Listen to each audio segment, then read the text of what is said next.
Alors dans cette vidéo, je vais vous présenter donc le remplacement d'un vieux régulateur de qualité d'air qui contrôle la qualité de l'air d'une salle par le biais d'une centrale de traitement d'air.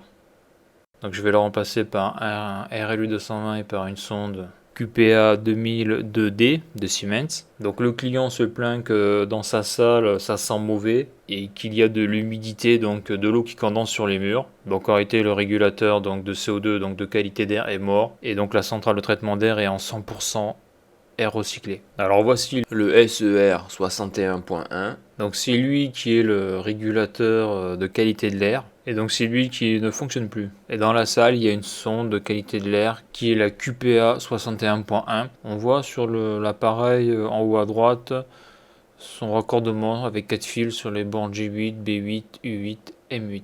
Alors ici le régulateur est mort. Donc qu'est-ce qui se passe lorsque un régulateur de qualité de l'air est mort?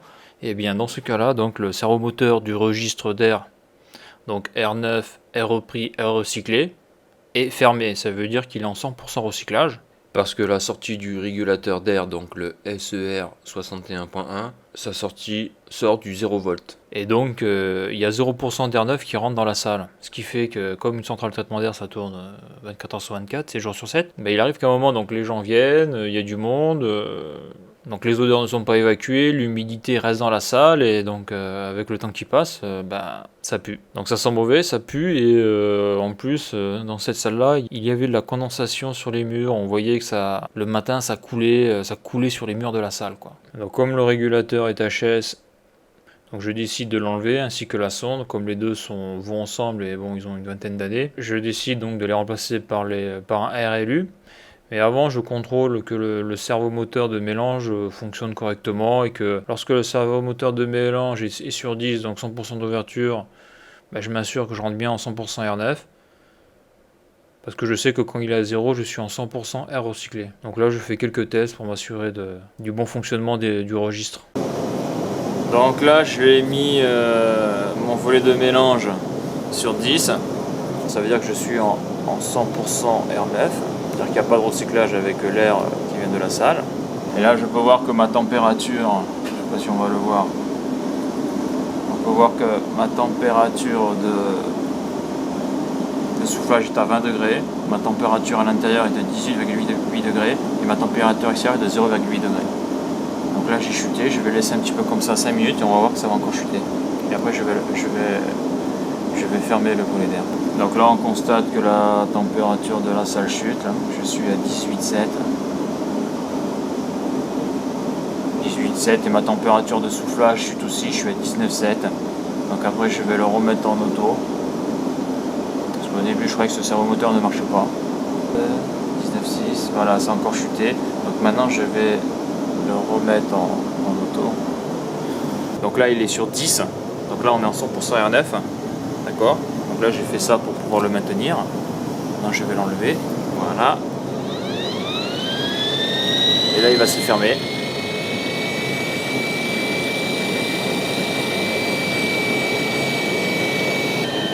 Je recycle mon air à 100%. Et là on va voir que la température du soufflage va augmenter. Et là on le voit direct. La température de soufflage augmente. Ok. Donc là, par rapport à ça, là, pas évident à comprendre cette machine. Donc j'ai le servomoteur là qu'on peut voir ici, là, le servomoteur il est ici. On peut voir que le volet du milieu là, le bypass est ouvert. Et les deux volets là, les deux registres qui sont du côté de ça là, de l'échangeur, sont fermés. On recycle. On recycle plein pot. Donc là on le voit, la température de soufflage est à 21,4, ça a augmenté. Donc là j'ai bien validé que lorsque le servomoteur est ouvert à fond, donc sur 10, donc comme si je lui avais mis du 10 volts, j'étais bien en 100% R9. Et lorsqu'il était sur 0, donc un peu l'équivalent du 0 volt, j'étais bien en 100% R recyclé, donc 0% d'R9. Avec bien sûr, donc le registre peut prendre toutes les valeurs intermédiaires entre 0 et 10 sur le servomoteur, donc entre 0 et 10 volts. Alors une fois que j'ai validé ça, donc je peux faire mon devis au client, donc pour changer le régulateur de qualité d'air. Donc je sais que lorsqu'on veut mettre un régulateur de qualité de l'air avec une sonde CO2, le meilleur rapport qualité-prix, à ma connaissance, c'est le RLU 220. C'est le moins cher des régulateurs Siemens. Et je décide de prendre une sonde de CO2 COV, la QPA 2002D. Donc je prends celle-là, elle est un peu plus chère que l'autre modèle, parce que sur celle-là, il y a l'affichage digital en ppm de la concentration de CO2 ou de COV, ou les deux, dans la salle. Donc cet affichage est autonome. Donc je l'ai pris parce que comme le RLU 220, ben, je ne le connaissais pas avant. Hein. Donc il faut le savoir que je me suis fait la main, c'est-à-dire que j'ai appris à le programmer tout seul en auto-formation sur ce site-là. Donc comme j'avais peur de me planter au niveau des ppm, je préférais prendre la sonde avec un affichage pour voir ce que m'indiquait la sonde et si la valeur que m'indiquait la sonde correspondait à ce que moi, par rapport à mes réglages, donc ce que je faisais afficher sur le RLU 220 était correct. Comme c'est une entrée analogique en 0,10 volts, si elle est mal configurée, ça peut donner des valeurs bidons. Donc une fois que j'ai reçu le matériel, ben je le prends, je l'amène chez moi, je fais des tests. Bon, j'ai quand même mis une journée complète avant de réussir à bien le faire marcher. Hein. Donc bien sûr, quand vous l'achetez, il n'y a pas la doc, hein, il faut la télécharger sur leur site. Donc vous avez un programme, donc le programme pour la qualité de l'air. Donc la sonde de CO2, je la règle en CO2 COV. Donc le COV, c'est composé organique volatile. Et pour contrôler mes tests, je mets un enregistreur, donc c'est un DATAC. C'est un enregistreur low cost, donc ça me permet de sortir des courbes. Donc là, vous avez un exemple de courbe. Donc en bas, on voit que c'est la sonde CO2 COV, donc en ppm. Donc c'est une entrée analogique donc sur l'enregistreur en 0,10 volts, mais je peux faire une association entre donc le 0,10 volts et donc là j'ai mis 0,10 volts 0,2000 ppm de CO2 COV. Donc là on peut voir qu'en bas il affiche 1243 ppm. Mais on peut voir donc la courbe donc, qui suit le temps. Et en haut donc c'est le registre du servomoteur, donc pareil. Hein. J'ai une entrée que j'ai configurée en 0,10 volts. Donc que j'ai associé donc 0,10 volts 0,100% et là on voit qu'il y a marqué 15,54%. Donc on voit qu'on part de 0 donc, au niveau du registre du servomoteur et qu'on s'ouvre pratiquement à 100% et on redescend progressivement jusqu'à 0%, donc le registre se ferme. Alors petite correction, on descend pas à 0, hein, si on regarde bien, il y a bien marqué 15,54%. Donc ça c'est lorsque j'ai fait mes tests, j'ai réglé le minimum d'air neuf à 15% sur le régulateur. Donc c'est-à-dire que sur la sortie, je l'interdis de sortir du 0 volt, je l'ai limité en sortie minimum à 1,5 volts. Ce qui me fait en théorie 15% d'air neuf et 85% d'air recyclé. Donc je rappelle, hein, au niveau de l'air neuf, de l'air recyclé, c'est que l'hiver, en principe, on essaye de recycler au maximum l'air de la salle, pour la simple et bonne raison que cet air est chauffé. Ça permet de faire de grandes quantités d'économie d'énergie. Mais par rapport, comme je l'ai dit avant, suivant le nombre de personnes qu'il peut y avoir dans la salle, etc., on est obligé d'apporter un peu d'air neuf pour ventiler la salle, pour l'aérer. Après, donc le régulateur de qualité d'air est là. S'il y a vraiment trop de personnes, donc les CO2 COV vont monter dans la pièce. Et à un moment donné, il va falloir ouvrir de plus de 15% le volet d'air.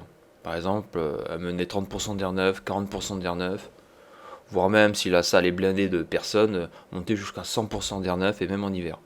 Donc voilà, donc le but du recyclage d'air, c'est de faire des grandes économies d'énergie. Alors comme on a pu le voir dans les vidéos précédentes, la petite CTA qu'il y avait avant là, elle faisait 9000 m3 d'air. Donc celle-là, elle est quand même beaucoup plus grosse. Je pense qu'elle doit être aux alentours des 15 000 m3 d'air donc par heure. Donc vous imaginez que si l'air dehors est à moins 2 degrés, chauffer 15 000 m3 ça fait pas mal de kilowattheures d'un point de vue énergétique. Donc quand on peut recycler l'air, on le fait. Et après, bien sûr, bon ça je l'avais pas dit avant, mais les centrales de traitement d'air qui sont en 100% air neuf, souvent ce sont des centrales où on ne peut pas recycler l'air parce que l'air est pollué et contaminé. Par exemple, l'air peut être pollué par les odeurs dans une cuisine, ou par autre chose. Donc la consigne que j'avais mis, il me semble, c'était 1200 ppm de CO2 COV. Donc c'est facile, avec les sondes de CO2, il suffit de souffler dessus, même sans souffler, de respirer juste à côté. L'expiration fait que vous rejetez du CO2 et ça monte. Ça monte en flèche. Et si vous êtes dans une petite pièce, c'est encore plus facile. Vous pouvez monter facilement jusqu'à 1800, 2000 ppm de CO2. Bien sûr, dans une petite pièce sans aération. Donc là, je fais mes tests de réglage, je teste différents paramètres, et donc là, je vois que les tests sont concluants. Et donc, j'en déduis que le régulateur est paramétré et qu'il est prêt à être monté donc, sur l'installation réelle pour des tests en réel. Alors dans la documentation de la sonde, vous avez quelques tableaux.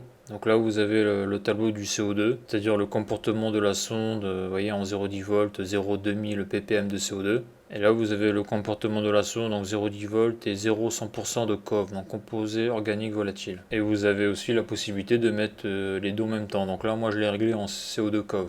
Alors dans la documentation, vous avez aussi donc une indication pour la mise en service, très intéressante. Les fonctions de la sonde peuvent être vérifiées 30 minutes après l'application de la tension d'alimentation. Donc vérification de la fonction CO2 dans des pièces bien ventilées, la sonde indique la concentration de CO2 dans l'air extérieur. Celle-ci est habituellement de 360 ppm, donc tenir compte de la précision de mesure de la sonde. Un contrôle de fonctionnement sommaire peut en outre être effectué en soufflant sur la sonde.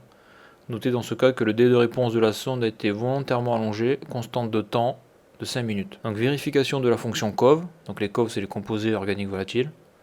Approcher de la sonde en morceaux de coton imbibés d'alcool, ou éventuellement un briquet dont on aura soufflé la flamme, donc c'est le gaz, libérer un peu de gaz près de la sonde. Lorsque le niveau de commutation préréglé est atteint sur le régulateur raccordé, la ventilation doit se mettre en route. Après application de la tension d'alimentation sur la sonde pourvue d'un affichage, init apparaît au bout de 6 secondes environ. Donc là, c'est si on utilise la sonde pour donc sur un régulateur qui alimenterait un extracteur. Alors, ce qui est vraiment très intéressant avec cette documentation, donc sur cette sonde de CO2, c'est que j'ai appris que en ambiance, donc là actuellement là, à l'air libre, on est aux alentours de 360 ppm de CO2. Donc moi au début je partais sur une base de 0 ppm de CO2, mais non, arrêtez, dans l'atmosphère actuellement on est pratiquement à 400 ppm de CO2. Donc si vous lisez cette valeur là, c'est normal. Et deuxièmement, c'est que la valeur de consigne sur des salles classiques pour Siemens serait aux alentours des 1200 ppm de CO2. Donc moi je l'ai mis à 1200 ppm de CO2, donc ma consigne pour ce site-là. 1200 ppm de CO2 COV, car comme je l'ai dit, la sonde je l'ai mis en CO2 COV. Donc là je fais des tests. Donc là j'ai soufflé sur la sonde, donc je suis monté à 2000 ppm, j'ai mis un petit carton dessus pour que le CO2 reste à l'intérieur. Et là,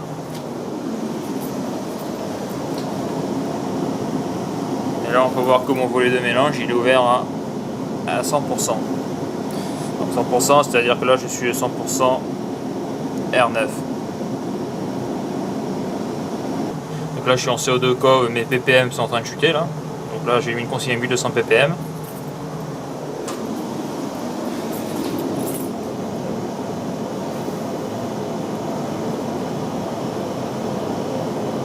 Et là on va voir que ça va descendre.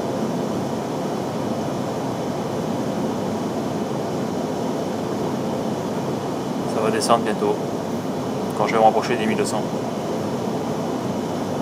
1200 ppm. Ça y est, ça commence.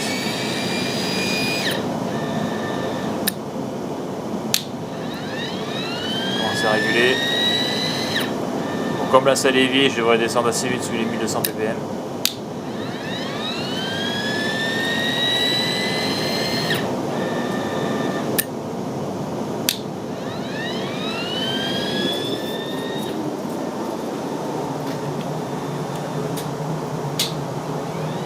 Là je suis à 1400 ppm.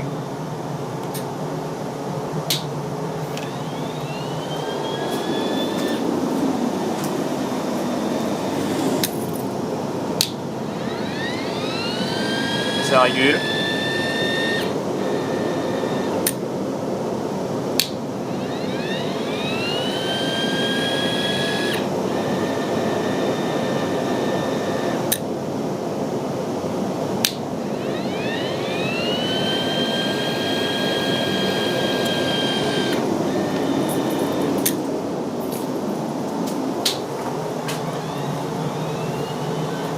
Voilà.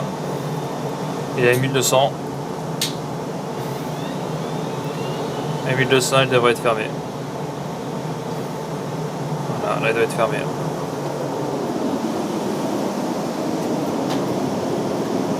Voilà, donc là il est fermé, donc on est en 100% air recyclé.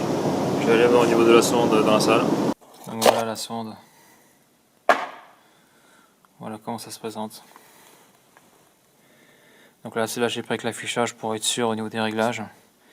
Donc là je suis à 950 ppm en salle, mais là ça va chuter encore. Ça va chuter. Alors là j'ai fait des petits réglages. j'ai fait le réglage du minimum d'air neuf dans la salle. Le problème, donc 100%, on voit que ça va sur 10. On le voit là, 100% c'est sur 10.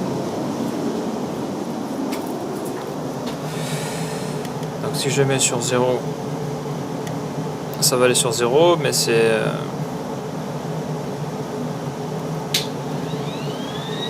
je mets sur 0.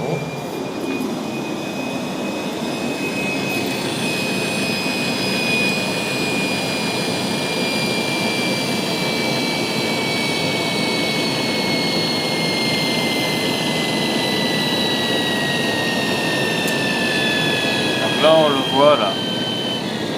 Lorsque je mets sur 0, le 0 ici, on est là. Le problème c'est que je peux pas voir le volet là, même en point sur les côtés. Là je vais le mettre sur 10. Et là je suis à 100% recyclé, donc si je le mets sur...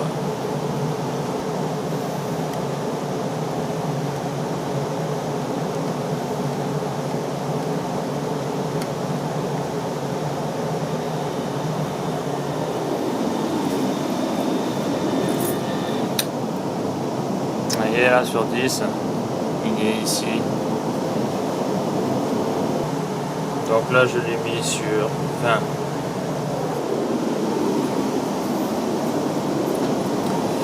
Là je suis sur... Là sur le servomoteur, la pointe indique 15. Donc 15% d'ouverture. Donc 15% d'air neuf et 85% d'air recyclé en ouverture minimum. Sauf bien sûr, en principe, si l'antigel déclenche, alors là le servomoteur se ferme à fond. Alors pour ceux qui seraient restés jusqu'au bout, voilà le schéma électrique que j'ai utilisé, que j'ai fait. Donc vous voyez c'est simple, hein. On peut voir le RLU 220. On peut voir qu'au niveau du servomoteur, donc le SQB 61.1, j'utilise donc G1, G0 pour l'alimenter et Y1 c'est la sortie donc du régulateur en 0,10 volts. Et on peut voir que sur la QPA 2002D, donc je l'alimente par le biais de M et de G1. Donc l'alimentation est en 24 volts. Alors courant continu ou courant alternatif, hein, moi j'ai fait le test, ça marche dans les deux cas. Et j'utilise donc la sortie U2 de la sonde. Donc on voit qu'en U2 c'est CO2 COV et que U1 c'est que CO2. Donc j'utilise la sortie U2 de la sonde QPA 2002D et je rentre dans l'entrée X2. Donc ça correspond à un programme du régulateur universel RLU 220 qui y a dans la doc, qui est facile à trouver. Donc il faut savoir que le RLU 220 est un régulateur qui peut être régulateur universel. Donc là j'utilise un régulateur universel ou régulateur spécialisé avec des programmes comme on a pu voir avant sur les CTA ou autres. Alors attention, hein, ce schéma électrique, c'est le schéma électrique que j'ai fait pour m'entraîner chez moi pour apprendre à programmer le RLU 220. Ce schéma électrique sur une installation réelle est faux, car sur ce schéma-là, il n'y a pas la gestion de l'antigel. C'est-à-dire que lorsque l'antigel déclenche, il faut absolument que le servomoteur d'air neuf soit fermé. Ce qui n'est pas le cas sur ce schéma-là. Alors comme on peut le voir sur la commande, ici là on a les deux contacteurs moteurs, donc moteur de soufflage et moteur d'extraction donc d'air. Donc lorsque le régulateur, par le biais de sa sonde antigel, donc voit une température anormalement basse au niveau de la batterie, le régulateur va couper les deux moteurs, donc le soufflage et l'extraction. Et on peut voir que le servomoteur, donc le SQB 61.1, son alimentation va être coupée par les deux contacts donc du bloc additif. Et donc c'est ce qui fait que le servomoteur va se fermer par le biais de son système de fermeture automatique. Hein, on le voit bien là, le Y1 donc, qui passe ici, là, donc c'est la sortie de l'ancien régulateur de qualité d'air. Donc là ils ont fait un système pour avoir pour pouvoir contrôler le volet d'air de manière manuelle, au cas où lui cramerait. Et donc là on le voit très bien, là on passe ici, là on passe là, donc on va directement sur l'entrée 0,10 volts du servomoteur. Et si jamais le régulateur détecte un souci d'antigel, donc un problème de gel au niveau de la batterie, il coupe les deux moteurs, ce qui coupe l'alimentation du servomoteur et donc le volet d'air neuf se ferme à 100%. Donc je rappelle, hein, l'antigel ou la sonde antigel c'est quelque chose d'extrêmement important, hein, parce que si vous êtes au mois de février qui fait moins 10 et que la chaufferie tombe en panne, bon ici c'est une pompe à chaleur, mais si la batterie n'est plus alimentée donc en eau chaude, et bien si l'air neuf reste ouvert, vous allez faire passer de l'air froid peut-être à moins 10 degrés sur la batterie, et quelle que soit la température de la batterie, à un moment donné, elle va la prendre en glace. Et comme vous le savez, la glace éclate les batteries. Si jamais vous intervenez donc sur le contrôle commande du servomoteur d'air neuf, il faut absolument être sûr que l'antigel, ou en tout cas qu'au niveau de la commande, l'antigel ou la sonde d'antigel par biais du régulateur fonctionne. Car si la batterie éclate, ce qui est sûr, c'est que si vous êtes intervenu dessus, c'est vous qu'on ira voir, et là vous aurez des gros problèmes au niveau professionnel. Parce qu'à un moment donné, il va falloir que quelqu'un paye la batterie. Donc le client, si vous êtes intervenu, si vous avez fait la connerie, il ne voudra pas payer. Donc ça sera votre entreprise. Et donc là, après, eh bien, ça peut poser de très, très gros problèmes au niveau de l'entreprise, au niveau de l'ambiance de travail. Donc toujours contrôler quand vous intervenez sur le contrôle commande du servomoteur d'air neuf, que la commande au niveau de l'antigel ou la sonde d'antigel par biais du régulateur fonctionne. Donc voilà, avec la gamme des régulateurs RLU, donc c'est la gamme la moins chère, mais suivant si c'est du 220, 222, etc., on peut pratiquement tout faire au niveau de la régule. Donc c'est vraiment un vrai petit couteau suisse au niveau des régulateurs. Après, il faut savoir s'en servir, il faut savoir le paramétrer. Et là, c'est vrai qu'il y a un travail à faire. Il n'est pas facile à appréhender lorsqu'on le découvre la première fois. Bon, en tout cas, ce qui est sûr pour moi, c'est que ce montage-là, que le RLU 201 plus la sonde de CO2, c'est mon premier montage, ma première utilisation et mon premier paramétrage avec ce régulateur-là. Après, j'ai enchaîné, donc, comme vous l'avez vu sur les vidéos précédentes, avec le RLU 220, mais appliqué donc, sur de la CTA avec du contrôle de 23 voies et de servomoteur pour, donc sur la 9 et pour faire du free cooling. Après, on le verra plus tard, j'ai fait un montage avec le RLU 222. J'ai repris un vieux régulateur de cascade sur des chaudières. Donc là, c'était pas évident non plus. Parce que là, c'était un paramétrage qui n'était pas prévu par Siemens, hein, c'est-à-dire que ça faisait pas partie des programmes d'origine. Donc il fallait le faire soi-même. Voilà, donc juste pour information, si c'était à refaire, j'aurais utilisé un autre régulateur du type RMU. Pourquoi? Parce que le gros problème du RLU, c'est que vous ne pouvez pas mettre de web server, d'enregistreur. Donc il faut savoir que le problème avec les CTA, c'est que lorsque vous faites les mises en service, ou pour voir si votre CTA fonctionne correctement dans le temps, vous devez mettre un enregistreur. Donc moi, l'entreprise où je travaillais, elle avait peu de moyens.